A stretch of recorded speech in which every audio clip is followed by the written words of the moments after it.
Mount Annapurna উচ্চতার দিক থেকে 10ম স্থানে থাকা এই পর্বতকে বলা হয়ে থাকে পৃথিবীর ডেডলিয়েস্ট মাউন্টেন। নেপালের একটি অন্যতম জনপ্রিয় ট্রেক হলো অন্নপূর্ণা বেস ক্যাম্প ট্রেক। আমাদের 6 দিনের অন্নপূর্ণা বেস ক্যাম্প ট্রেকের উপর নির্মিত তথ্যচিত্রের আজ থাকছে শেষ পর্ব।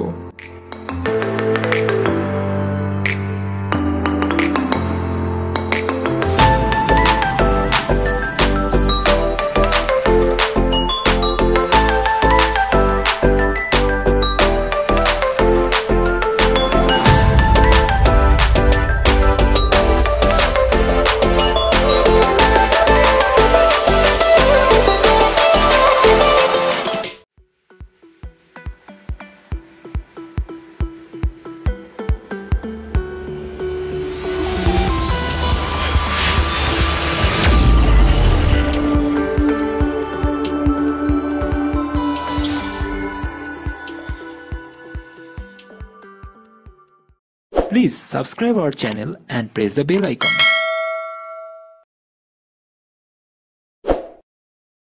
ঘান্দরুপ থেকে শুরু হওয়া 4 দিনের সফল ট্রেক শেষে আমরা গতদিনেই পৌঁছে গেছি 4140 মিটার উচ্চতার অন্নপূর্ণা বেস ক্যাম্পে। এই পর্বে মূলত থাকবে বেস ক্যাম্পের কিছু স্মরণীয় মুহূর্ত আর খরচের খেরোখাতা। অন্নপূর্ণা বেস ক্যাম্প ট্রেক যারা সফলভাবে সম্পন্ন করেন তাদের জন্য প্রকৃতির তরফ থেকে থাকে একটি স্পেশাল গিফট, আর সেটা হলো এখানকার সূর্যোদয়। সেই সূর্যোদয়ের সাক্ষী হতে একটা রাত বেস ক্যাম্পে কাটানোই বাঞ্ছনীয়। আমরাও সেটাই করেছি। তবে বেস ক্যাম্প থেকে মাথাপুছড়ের রঙিন সূর্যাস্তও দারুণ সুন্দর।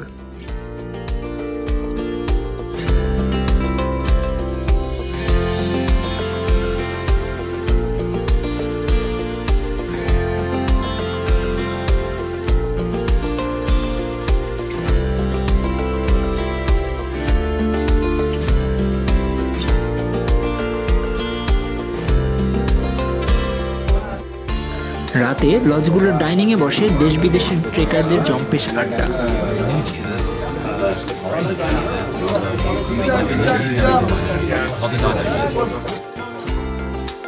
সকালের প্রথম সূর্য রশ্মি শ্বেতশুভ্র পাহাড়ের চূড়ায় বসিয়ে দেয় রক্তিম মুকুট।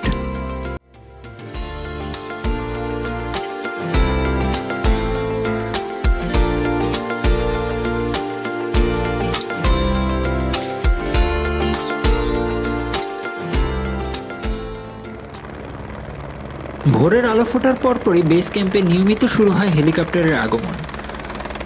গত দিনগুলোতে যেগুলো আমাদের মাথার উপর দিয়ে উড়ে যেতে দেখেছি সেগুলোই এখানে আসতে থাকে নিয়মিত।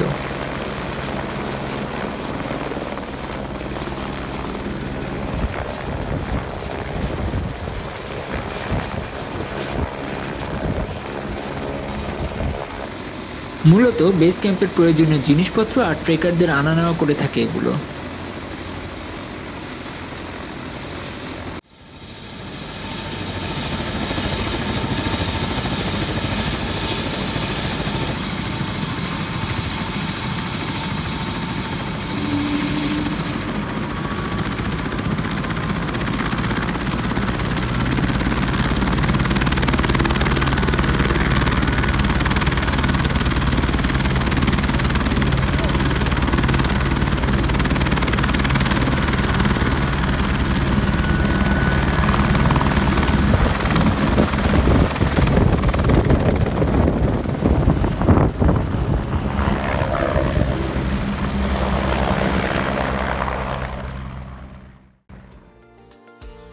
বেস ক্যাম্পে নাস্তা পর্ব শেষ করে ফিরে চলা সমতলের পথে।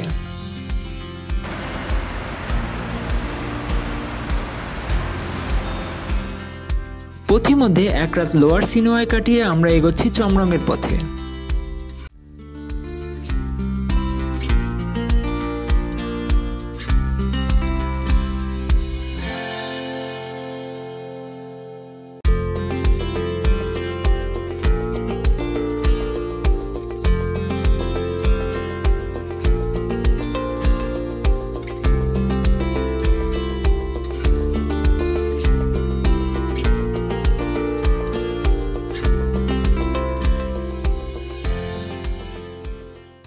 চমরং পর্যন্ত একই রাস্তায় ফিরতে হলেও এখান থেকে নামার জন্য আমরা যাব বিকল্প পথে।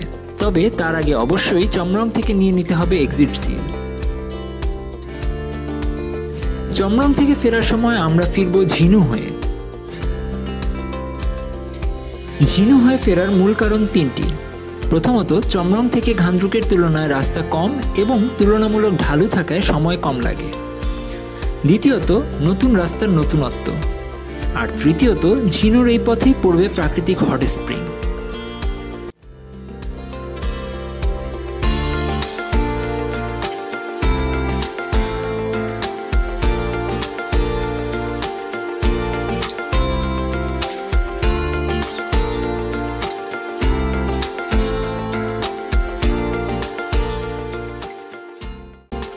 ঝিনু থেকে মিনিট 5 নামলেই হট স্প্রিং এর টিকিট কাউন্টার।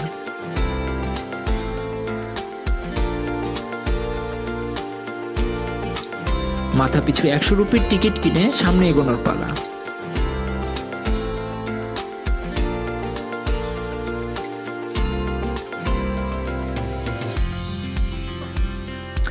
কাউন্টার থেকে প্রায় 40 মিনিটের পথ পাড়ি দিলেই পড়বে প্রকৃতির এই অপার বিস্ময়। হিমালয়ের বরফ গলা পানি থেকে সৃষ্টি হওয়া হিমশীতল আর খরস্রোতা নদীর পাশেই রয়েছে প্রাকৃতিক গরম পানির এই জলাধার।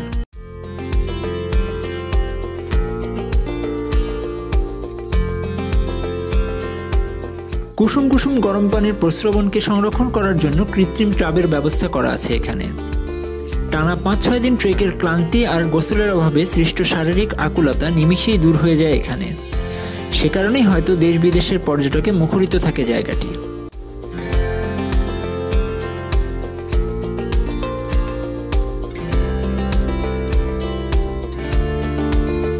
হট স্প্রিংয়ে ঘণ্টাখানেক সময় কাটিয়ে আমরা ফিরে এলাম ঝিনুতে। এখান থেকে ব্যাগ বোচকা গুছিয়ে আমরা রওনা হলাম সবচেয়ে কাছের বাস স্ট্যান্ড মাতকিউয়ের উদ্দেশ্যে। এই পথেই পড়বে এই ট্রেকে পাওয়া সবচেয়ে লম্বা সাসপেনশন ব্রিজের। তবে ব্রিজ পার হওয়ার পরেও বেশ ভালোই পথ উঠতে হবে উপরের দিকে। ঝিনু থেকে প্রায় ঘন্টা 2 ট্রেক শেষে আমরা পৌঁছলাম মাতকিউয়ে। ভাগ্য সুপ্রসন্ন থাকায় সেখান থেকে পেয়ে গেলাম পোকরা যাবার শেষ বাসটি। এরই মধ্য দিয়ে শেষ হলো আমাদের অন্নপূর্ণা বেস ক্যাম্পের 6 দিনের ট্রেকিং। এবারে পুরো এবিসি ট্রেকটি সম্পন্ন করার জন্য প্রয়োজনীয় খরচের খাতগুলো দেখে নেওয়া যাক।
নেপালের টি হাউস ট্রেকগুলোতে খরচ কমানোর জন্য কিছু দরকারি টিপস জেনে নেওয়া যাক।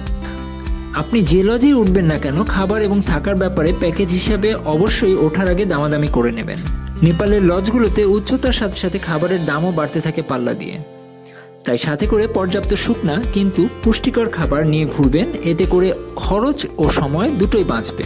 পর্যাপ্ত পরিমাণ পানি বহন করার বোতল এবং সম্ভব হলে বিশুদ্ধকরণের ব্যবস্থা সাথে রাখবেন, এটিও খুবই কস্ট এফেক্টিভ। আমাদের 6 দিনের অন্নপূর্ণা বেস ক্যাম্প ট্রেক সম্পন্ন হলেও নেপাল ভ্রমণ কিন্তু শেষ হয়ে যায়নি। নেপালের কনভেনশনাল ঘোরাঘুরি আর খরচের টিপস নিয়ে হাজির হব সামনের কোনো এক পর্বে। সে পর্যন্ত ভালো থাকুন, সুস্থ থাকুন। আর সিরিজটি ভালো লেগে থাকলে শেয়ার করুন ঘোরাঘুরি প্রেমী বন্ধুদের সাথে। Happy travelling.